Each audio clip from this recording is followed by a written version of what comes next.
Las puertas de cristal de la torre de Centro Ciudad, en el corazón de Ciudad Esperanza, se deslizaron con un susurro, y por un instante me permití soñar con aplausos, un apretón de manos, una sonrisa, algo que reconociera que acababa de cerrar el contrato más grande en la historia de la empresa. Pero el vestíbulo era de mármol frío y miradas aún más gélidas. Ni felicitaciones, ni un gesto de reconocimiento. Arriba, en el despacho de Esteban Vargas, el director financiero ni siquiera levantó la vista cuando entré. Solo señaló con un gesto el escritorio, donde un sobre color crema aguardaba como una sentencia. A partir de hoy, murmuró, con los ojos clavados en una hoja de cálculo. Tomé el sobre, sintiendo el peso del papel antes de leer las palabras. La carta era precisa. Casi quirúrgica me habían reasignado al puesto de secretaria ejecutiva. El salario reducido en un 60%, sin explicaciones, sin gratitud, solo una hoja que borraba 20 años de lealtad. Entonces noté la segunda página, un acuerdo de confidencialidad, redactado con un lenguaje legal tan afilado que podía cortar la piel. Al firmarlo, aceptaría no revelar nunca las circunstancias de mi reasignación, bajo la amenaza de perder mi indemnización y enfrentar demandas. No bastaba con degradarme, también querían comprar mi silencio. Estaba ahí, con los documentos temblando en mi mano, cuando una risa llegó desde el pasillo. Clara Montes salió del ascensor, con una blusa blanca tan impecable que parecía no haber conocido una noche de trabajo. Detrás de ella, Esteban finalmente sonrió, estrechándole la mano como si sellaran un pacto. Mi exbecaria, la chica que alguna vez me preguntó cómo se escribía indemnización, ahora caminaba como si hubiera conquistado el mundo.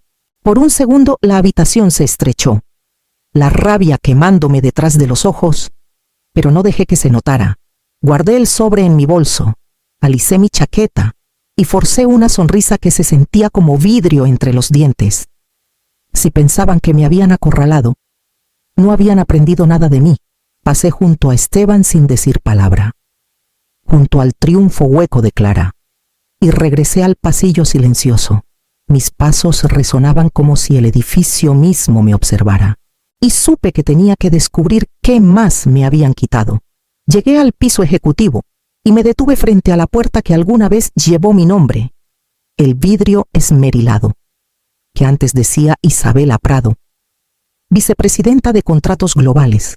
Ahora estaba desnudo, sin reemplazo, sin rastro, solo vacío, como si nunca hubiera estado ahí.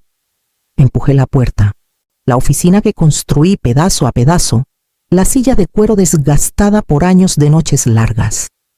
Los estantes llenos de contratos que peleé con uñas y dientes estaba despojada.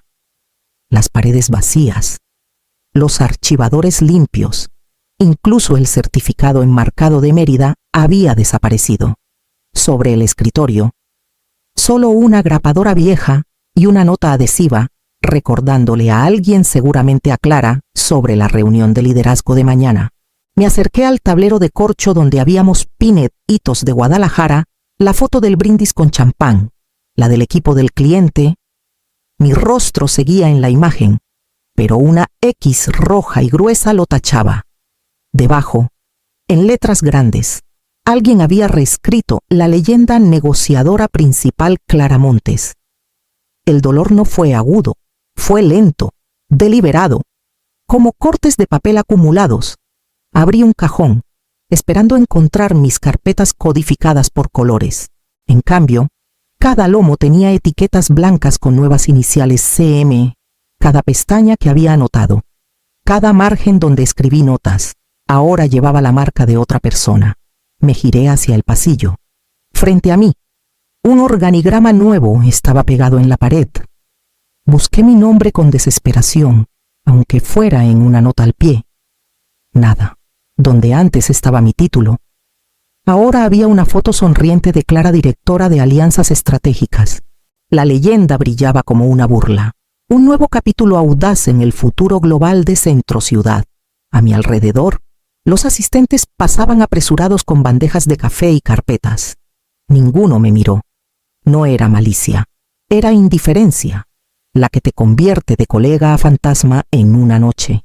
Me quedé ahí un largo rato, memorizando el silencio, y luego cerré la puerta con suavidad. Si querían que fuera invisible, les dejaría tener su ilusión, porque los fantasmas pueden atravesar paredes. En el viaje en metro a casa esa noche, el silencio pesaba más que el traqueteo de los rieles. Mi reflejo en la ventana oscura parecía una extraña, una mujer vaciada por décadas de servicio a una empresa que ya había olvidado su nombre. El vacío me arrastró hacia recuerdos que había intentado enterrar. Vi una terminal de aeropuerto en Navidad, hace 2 años. Familias con bufandas rojas abrazándose en las puertas mientras yo estaba sola, con mi laptop en las rodillas. Mi celular vibró 3 veces seguidas, mi madre desde Valle de Bravo. Ignoré las primeras 2, prometiéndome que llamaría después de terminar una nota de cumplimiento. Cuando finalmente contesté, su voz era suave, perdonándome de una manera que dolía. Está bien, Isabela. Sabemos que estás ocupada. Para entonces, la cena familiar había terminado. 17 años sin faltar a una, y la primera ausencia fue mía. Otro recuerdo emergió: Cancún, un amanecer gris de invierno. Estaba en el carrusel de equipaje, malabareando llamadas de Esteban y del equipo legal, mientras mi hermana me enviaba fotos de sus hijos en uniformes de fútbol. Escribí una respuesta rápida la próxima vez, pero nunca la envié. La foto seguía marcada como no leída meses después. Y Mérida, hace solo 6 meses, colapsé en mi habitación de hotel, el cuerpo agotado por 3 noches seguidas de negociaciones. Cuando desperté, tenía una intravenosa en el brazo. El doctor me dijo que descansara, pero me puse la bata sobre los hombros. Marqué a una llamada de las 7 de la mañana y escuché a Esteban gritar sobre entregables. Nadie notó el temblor en mi voz. Cada sacrificio se había apilado como ladrillos, construyendo una fortaleza que pensé que me protegería. En cambio, se convirtió en mi prisión. Centro Ciudad no solo me había borrado, me había entrenado para borrarme a mí misma, un compromiso a la vez, y en ese vagón de metro me di cuenta de que su traición no era nueva. Era solo la gota que colmaba el vaso, la que cambiaría el peso para siempre. Cuando el tren chirrió al llegar a Plaza Jardín, supe que tenía que buscar en el pasado el arma que alguna vez escondí allí. La noche en Mérida volvió a mí tan clara como si aún estuviera sentada en esa mesa de roble pulido, con el aroma del café y el cansancio flotando en el aire. Era casi medianoche, el contrato extendido sobre la mesa como un campo de batalla. El director de operaciones del cliente, un hombre con ojos afilados por demasiadas decepciones, se inclinó hacia mí hasta que pude ver las líneas marcadas en su frente. Nos han quemado antes, dijo. Acuerdos que se caen cuando cambian las personas. No firmaremos a menos que haya estabilidad. Si te reemplazan, el contrato muere contigo, asentí, ya consciente del peso de sus palabras. Esa misma noche, en el margen de un borrador, lo escribí yo misma, cláusula 44F. La autoridad operativa permanecerá bajo Isabela Prado. La reasignación permite al cliente anular el contrato en su totalidad, sin ambigüedades, sin escapatorias. Solo un lenguaje claro enterrado entre decenas de párrafos legales densos. Esteban y la Junta lo revisaron por encima, sus ojos vidriosos por el cansancio y el champán. Celebraron el tamaño del acuerdo, no los detalles de su estructura. Yo, sin embargo, llevé la cláusula como una armadura. Para el cliente era una garantía. Para mí, se convirtió en algo más, una cuerda de salvación disfrazada de tinta. De vuelta en Valle de Bravo, saqué mi agenda de cuero del estante. Entre boletos de avión y recibos de hotel, la copia firmada esperaba, arrugada por los viajes pero intacta. Tracé mis iniciales junto a la cláusula, recordando la noche en que mi pluma presionó el papel con más fuerza de lo habitual. Como si supiera que este momento llegaría, pensaron que me habían relegado a la irrelevancia, cortando mi salario y quitándome mi título. Creyeron que me habían silenciado con un acuerdo de confidencialidad, pero pasaron por alto la frase que ataba 500 millones de pesos no a Centrociudad, sino a mí. Guardé la copia en su funda, mis dedos ahora firmes, sin temblar por el dolor. Por primera vez desde el sobre, sentí algo más afilado que la rabia, más frío que el duelo. Me sentí preparada y supe que esperaría, silenciosa y paciente, hasta que me entregaran el momento para atacar. 2 mañanas después, pasé por la sala de conferencias de vidrio en el piso ejecutivo. A través de las paredes transparentes vi a Clara al frente de la mesa, de pie con una confianza prestada. Unas diapositivas brillaban detrás de ella mi presentación, solo que con su nombre cosido en la parte superior, me quedé lo suficiente para captar el ritmo de su voz. Estaba presentando el acuerdo de Yuraba a los directores, pasando cláusulas como si las hubiera escrito ella misma. Cuando llegó a las disposiciones de supervisión, noté algo faltante. La sección donde vivía la cláusula 44F había desaparecido, suavizada como si nunca hubiera existido. Esteban carraspeó, su tono cargado de autoridad. Hemos simplificado el lenguaje del contrato para mayor claridad, dijo. No se alteró nada sustancial. Nuestra posición sigue siendo sólida. Los directores asintieron, algunos medio dormidos, otros deslumbrados por la seguridad ensayada de Clara. Ninguno sabía lo suficiente para cuestionar la ausencia, pero yo sí. Sabía que habían intentado borrar y por qué. Me escabullí antes de que alguien notara que los observaba. En la quietud de mi cubículo, abrí el cajón donde descansaba mi agenda de cuero. La copia ejecutada estaba dentro, las firmas de ambas partes marcadas profundamente en la página. Mis iniciales señalaban el margen junto a la cláusula 44F, inalterada, innegable. Por primera vez, no sentí el aguijón de la traición, sentí claridad. Su movida falsa lo confirmó. Todo habían visto la cláusula, reconocido su amenaza, ni intentado enterrarla, y al hacerlo, revelaron su miedo. El miedo significaba ventaja. El miedo significaba poder. Volví a colocar el contrato en el cajón y lo cerré con suavidad, casi con ternura, como si guardara un arma que dispararía solo cuando el momento fuera el correcto. Pensaron que me habían silenciado. En verdad, habían hecho mi voz más fuerte, porque ahora cada paso que daban descansaba sobre una base que yo podía derribar con un solo gesto. Y todo lo que tenía que hacer era esperar el momento perfecto para dejar que el suelo colapsara. Esperé hasta que la oficina se sumió en la rutina matutina. El murmullo de los asistentes desvaneciéndose en el zumbido constante de los teclados. Mi pantalla brillaba en blanco, el cursor parpadeando como un latido. No necesitaba un discurso, ni una amenaza, ni siquiera rabia. Necesitaba 3 oraciones. Para su conocimiento y en aras de la integridad de la implementación, escribí: Centrociudad ha reasignado la autoridad operativa fuera de mí a partir del viernes. Por favor, consulte la cláusula 44F del acuerdo ejecutado adjunto respecto a sus derechos si la supervisión designada es alterada. Estoy disponible para responder preguntas fácticas sobre el historial de negociación y mitigaciones de riesgos. Leí 2 veces, luego adjunté el contrato original, mis iniciales aún firmes junto a la cláusula, sin adjetivos, sin acusaciones, solo la ley escrita en un lenguaje claro, como una navaja escondida entre papeles, a las 9:43 de la mañana. Presioné enviar al director de operaciones del cliente, con copia a su consejero general. Me recosté, cruzando las manos en mi regazo. No había nada más que hacer salvo esperar. La oficina a mi alrededor seguía su curso, ajena a que 500 millones de pesos acababan de girar sobre una bisagra. Minutos después, mi celular vibró con una notificación del chat de liderazgo. Clara había publicado una foto desde el aeropuerto de Ciudad de México, cabello impecable, maletín nuevo a su lado. Sonrisa lo bastante brillante para cegar.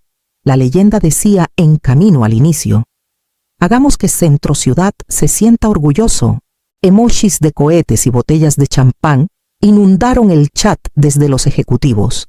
Esteban añadió: muéstrales de qué estamos hechos. Miré la pantalla por un momento. Luego la deslicé boca abajo sobre mi escritorio. Mi pulso no se aceleró.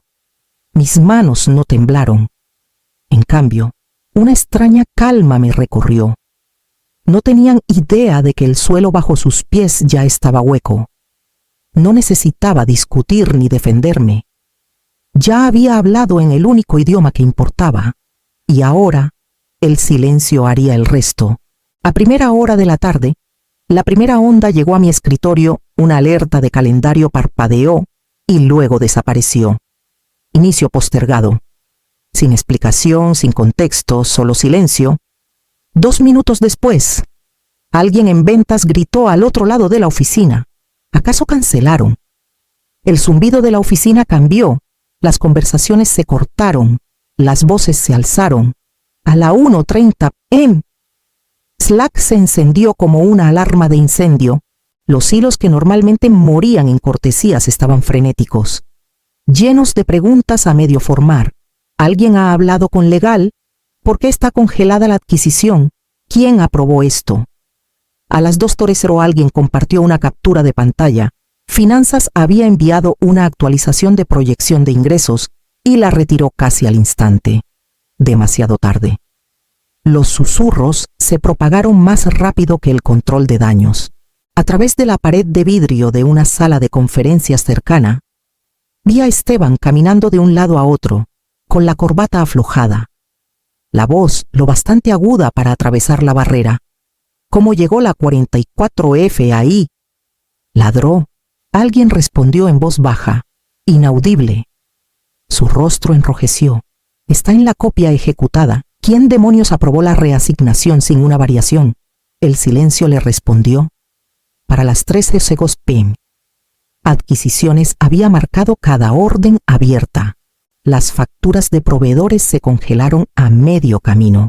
Los sistemas colapsaron no con drama, sino con el silencioso ahogo de procesos detenidos al unísono. Al otro lado del océano, fotografiaron a Clara en el vestíbulo del cliente, esperando una reunión que nunca llegó. 10 minutos después, el rumor recorrió la oficina. La seguridad le había pedido que se fuera. Los correos se apilaban en mi bandeja, los asuntos gritando urgencia. Notificación sobre la cláusula 44F. Respuesta inmediata, requerida. Crítico no demorar. No los abrí. Mis manos permanecieron cruzadas. Mi expresión neutra. A mi alrededor, la oficina se disolvió en caos. Teléfonos sonando sin respuesta. Ejecutivos corriendo por los pasillos. Asistentes aferrando carpetas como salvavidas. Yo permanecí inmóvil, un fantasma a plena vista. No me miraron, ni una sola vez. Y eso me convenía, porque cuanto menos me vieran, más poderosa se volvía mi silencio. Cuando el sol se hundió entre las torres afuera, el imperio del que intentaron borrarme ya temblaba sobre sus cimientos, y supe que era solo cuestión de horas antes de que se volvieran hacia mí.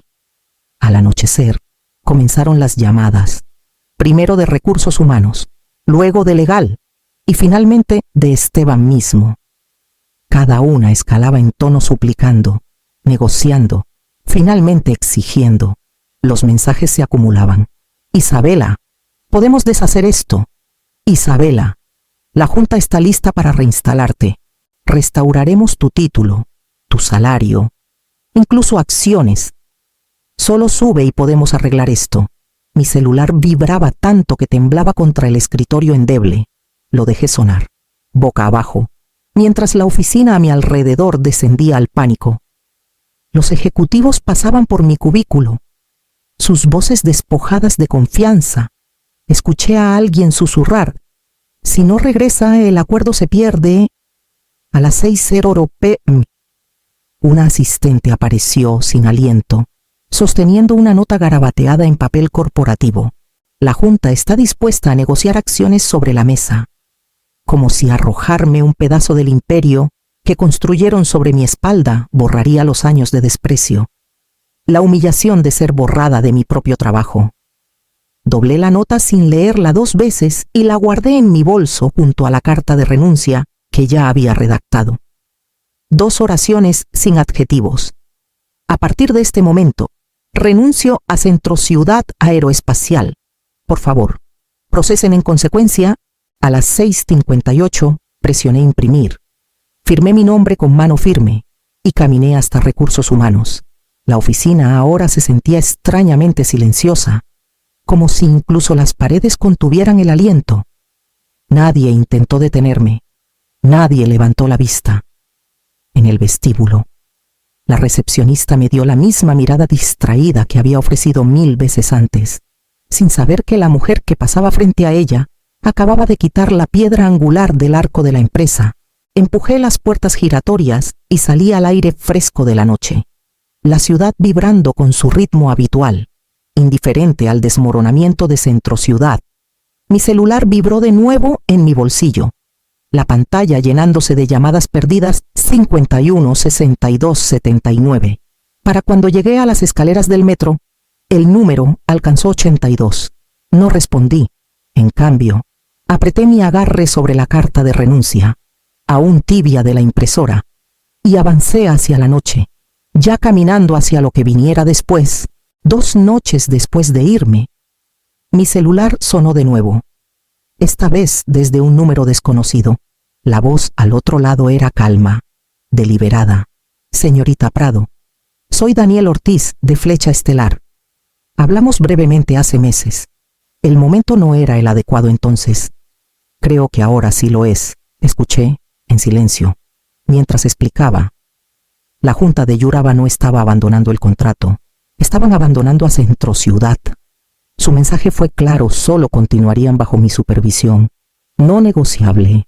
Daniel no desperdició palabras. Estamos preparados para ofrecerte plena autoridad, acciones, flexibilidad de reubicación y una condición: tú eliges a tu equipo. Sin excepciones. Pensé en las personas que estuvieron conmigo en llamadas a las 3 de la mañana. Los ingenieros que respondieron cuando nadie más lo hizo. Los oficiales de cumplimiento que confiaron en mí más que en sus propios superiores. Mi pecho se apretó. No de miedo, sino de algo más cercano al reconocimiento. Por primera vez, la elección era mía. Acepto, dije, con la voz firme, y el silencio en la línea se extendió en algo parecido al respeto. 2 semanas después, entré en la sede de Flecha Estelar en Ciudad Capital. La luz del sol se derramaba a través de las paredes de vidrio, cruzando pisos de mármol que brillaban sin esforzarse demasiado. En recepción, me entregaron una nueva placa. Mi nombre grabado en negro: Isabela Prado, directora global de contratos. No era solo un título, era la prueba de que mi nombre, una vez borrado de una pared, ahora estaba visible, innegable. A las 9:30 de la mañana, me senté en una mesa de conferencias de nogal frente a la Junta de Yuraba. El mismo contrato de 500 millones de pesos estaba ante nosotros, pero el encabezado había cambiado: Flecha Estelar. Supervisión principal: Isabela Prado. El director de operaciones se inclinó hacia adelante, con una leve sonrisa en la boca. Le dijimos a Centrociudad, ¿qué pasaría si te reemplazaban? No escucharon. Nosotros no cometemos el mismo error 2 veces. Firmé, la tinta fluyendo suave y final, y sentí el peso de cada sacrificio transformarse en algo más afilado que la victoria, porque ahora el contrato no era de ellos, era mío. Los titulares estallaron antes de que la tinta de mi firma se secara. Flecha Estelar asegura un histórico acuerdo de 500 millones liderado por Isabela Prado. Mi nombre en negritas, repetido en El Financiero, Reforma, Milenio. La historia se propagó más rápido de lo que podía seguir. Cada medio repitiendo la misma verdad no había sido borrada. Había sido subestimada dentro de Centrociudad. Las consecuencias comenzaron casi de inmediato. Filtraciones de reuniones de emergencia de la Junta. Rumores de demandas contra sus propios ejecutivos. Para el fin de la semana, el nombre de Esteban desapareció de la página de liderazgo. reemplazado por la palabra hueca, renunció. En un mes, Centro Ciudad anunció 300 despidos, su reputación brillante colapsando en vergüenza pública. No observé con regocijo. No había alegría en ver un imperio resquebrajarse. Solo liberación.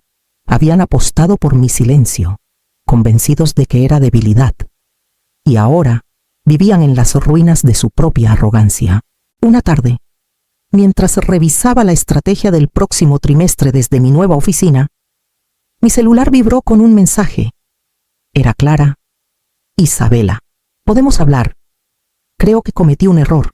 Miré las palabras por un largo momento. La ironía tan aguda que casi me hizo reír, pero no respondí. Bloqueé la pantalla. Deslicé el celular en mi cajón y dejé que el silencio hablara por mí. No había nada más que decir, porque ya no necesitaba pelear por reconocimiento.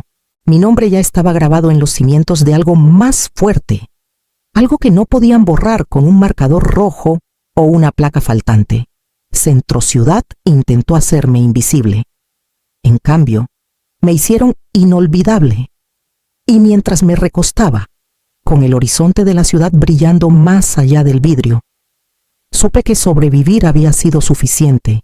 Su caída no fue mi venganza, fue mi prueba. Los cimientos sobre los que construyeron su poder siempre fui yo. Y ahora, el mundo lo sabía.